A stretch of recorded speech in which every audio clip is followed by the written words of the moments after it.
और आज की ये शाम कुछ खास है क्योंकि हवा में बदलाव की खुशबू फैल रही है, गलियों में उत्साह की लहरें दौड़ रही हैं, घर घर में चर्चाएं छिड़ी हुई हैं।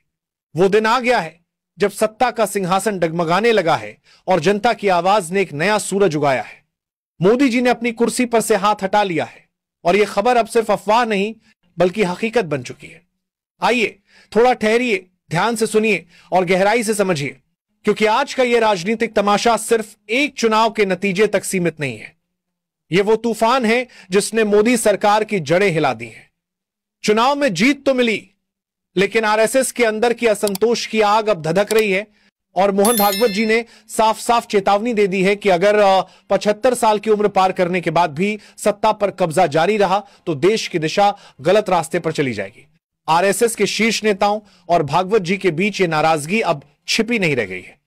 उन्होंने इशारा किया है कि इस्तीफा सिर्फ एक व्यक्तिगत फैसला नहीं हो सकता, बल्कि इसे गंभीरता से और समय पर लिया जाना चाहिए। अगर ऐसा नहीं हुआ तो संगठन की पूरी रणनीति में बड़े पैमाने पर परिवर्तन आ सकते हैं जो बीजेपी की नींव को हिला सकते हैं। अमित शाह जी की भूमिका भी इस ड्रामे में अहम है। उन्होंने मोदी जी के पक्ष में हर तरह की कोशिश की, फोन कॉल्स, दबाव, यहां तक कि क्रॉस वोटिंग की योजनाएं भी बनाई, लेकिन आरएसएस की नाराजगी के आगे ये सब कमजोर पड़ गए। अब मोदी जी की खामोशी हर तरफ चर्चा का विषय बनी हुई है। कोई नहीं जानता कि वे इस्तीफा देंगे या कुर्सी पर जमे रहेंगे। मीडिया में इस्तीफे की खबरें तैर रही हैं, अफवाहें फैल रही हैं, लेकिन वही चैनल जो कल तक मोदी जी की हर हरकत को महान बताते थे अब चुप्पी साधे बैठे हैं। राहुल गांधी जी ने इस पूरे खेल को बड़ी सूझबूझ से देखा है। उन्होंने न सिर्फ स्थिति का आकलन किया बल्कि अपनी चतुर रणनीति से इसे और दिलचस्प बना दिया। थम द संतुलित दृष्टिकोण ने दिखाया कि राजनीति में जीत से ज्यादा महत्वपूर्ण है सही समय पर सही कदम उठाना। इस्तीफे की संभावना अब मोदी जी और अमित शाह जी दोनों के लिए सिरदर्द बन गई है। आरएसएस के अंदर की असंतोष की लपटें अब खुलकर बाहर आ रही हैं। भागवत जी ने साफ कहा कि सत्ता का गलत इस्तेमाल और उम्र का बहाना बर्दाश्त नहीं किया जाएगा। अगर इस्तीफा नहीं हुआ तो संगठन में अगले कदम की तैयारी शुरू हो चुकी है। नए चेहरों को आगे लाना, युवा नेतृत्व को मौका देना, यह सिर्फ एक राजनीतिक झटका नहीं बल्कि पूरे सिस्टम में बदलाव की शुरुआत है। दलाल मीडिया अब बड़े बड़े दावों से पीछे हट गया है, सिर्फ सूखी खबरें दे रहा है क्योंकि सत्ता का नियंत्रण अब उनके हाथ से निकल चुका है। अब सबसे बड़ा सवाल यह है, क्या मोदी जी इस्तीफा देंगे? अगर हां तो अमित शाह जी की स्थिति, आरएसएस की योजनाएं और भागवत जी की नाराजगी के बीच एक नया अध्याय शुरू होगा। अगर नहीं तो देखना होगा कि आरएसएस किस तरह अपनी ताकत का इस्तेमाल करता है। यह खेल सिर्फ मोदी जी के लिए नहीं बल्कि उनके पूरे सर्कल के लिए निर्णायक है। दोस्तों जरा सोचिए, मोदी जी जो खुद को अजेय मानते थे, जिनके पीछे आरएसएस की पूरी मशीनरी खड़ी थी, अब उन्हें कुर्सी छोड़ने के सिवा कोई रास्ता नहीं बचा। हां, आप सही समझ रहे हैं, मोदी जी का इस्तीफा अब हकीकत है और यह न सिर्फ उनकी राजनीति को हिला रहा है बल्कि उन सभी मीडिया वालों को बेनकाब कर रहा है जो कुत्तों की तरह भौंकते और बकरियों की तरह चिल्लाते रहते थे। वही मीडिया जो सुबह शाम मोदी जी के हर फैसले को क्रांति बताता था, अब शर्म से सिर झुकाए बैठा है। कैमरों के सामने आना उनके लिए मुश्किल हो गया है। मोहन भागवत जी जो आरएसएस की दिशा तय करते हैं और बीजेपी की बुनियाद रखते हैं, ने साफ कर दिया कि 75 साल के बाद सत्ता में बने रहना देश के भविष्य के लिए जोखिम है। उन्होंने युवा नेताओं को आगे लाने की बात की, नई विचारधाराओं को मौका देने की। यह टिप्पणी सीधे मोदी जी की टीम को चुनौती है क्योंकि सत्ता की लालच में डूबे लोगों ने हमेशा निजी फायदे को प्राथमिकता दी। दलाल मीडिया, अडानी, अंबानी जैसे पूंजीपति, इन सब ने मोदी जी की राह आसान बनाई, लेकिन अब वो रास्ते बंद हो रहे। अगर इस्तीफे के बाद की स्थिति देखें तो चुनाव अब नए मोड़ पर है। मोदी जी को हराना पहले जितना मुश्किल लगता था अब उतना आसान हो गया है। उनकी ताकत का आधार डर की मशीनरी अब कमजोर पड़ रही है। अमित शाह जी और अन्य बीजेपी नेता अब खुद को बचाने की जद्दोजहद में लगे हैं। राहुल गांधी जी की दूरदर्शिता ने जनता को नई उम्मीद दी है।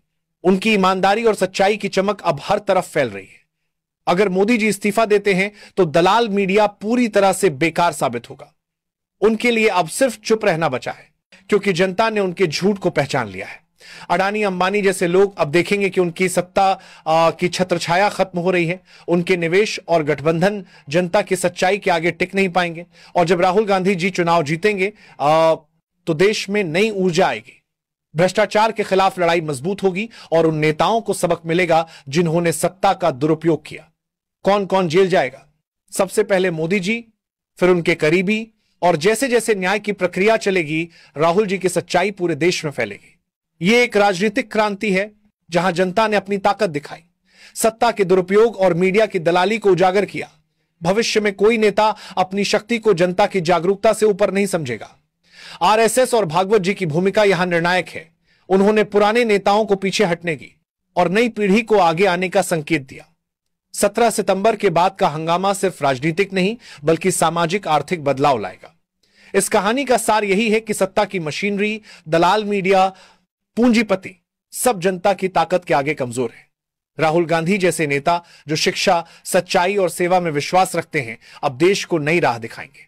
अब इस नाटक की गहराई में जाएं तो सवाल वही है, मोदी जी इस्तीफा देंगे या नहीं? अगर भागवत जी की बात मानी और समय पर हट गए तो संकट टल सकता है, लेकिन अगर महत्वाकांक्षा में अड़े रहे तो भूचाल आएगा। आरएसएस जो बीजेपी का जनक है, अगर हाथ हटा ले तो पार्टी बिखर सकती है। मोदी जी के समर्थक हड़कंप मचा देंगे। अमित शाह जी को अपनी स्थिति बचानी पड़ेगी। दलाल मीडिया का प्रचार अब असर नहीं करेगा, जनता जाग चुकी है। अडानी अंबानी का गठबंधन कमजोर पड़ेगा। अगर इस्तीफा नहीं हुआ तो बीजेपी में गुटबाजी बढ़ेगी, विद्रोह होगा, अनुशासन ढह जाएगा, देश में अस्थिरता फैलेगी और राहुल जी के लिए रास्ता साफ हो जाएगा। चुनाव में जीत के बाद मोदी जी और उनके साथी जवाबदेह होंगे भ्रष्टाचार, दुरुपयोग के लिए। यह संकट सिर्फ मोदी जी का नहीं बल्कि पूरी बीजेपी, मीडिया और सत्ता तंत्र का है। आरएसएस के निर्देश नजरअंदाज करना पार्टी को कमजोर करेगा। जनता अब सजग है और यह अवसर राहुल जी जैसे नेताओं के लिए है। अगर आप जागेंगे, साथ देंगे तो लोकतंत्र मजबूत होगा। इस वीडियो को लाइक करें, सब्सक्राइब करें, ज्वाइन करें। आपका हर क्लिक ताकत बढ़ाएगा और आने वाली पीढ़ियों के लिए रास्ता खोलेगा। आप तय करेंगे कि भविष्य का मीडिया कैसा होगा।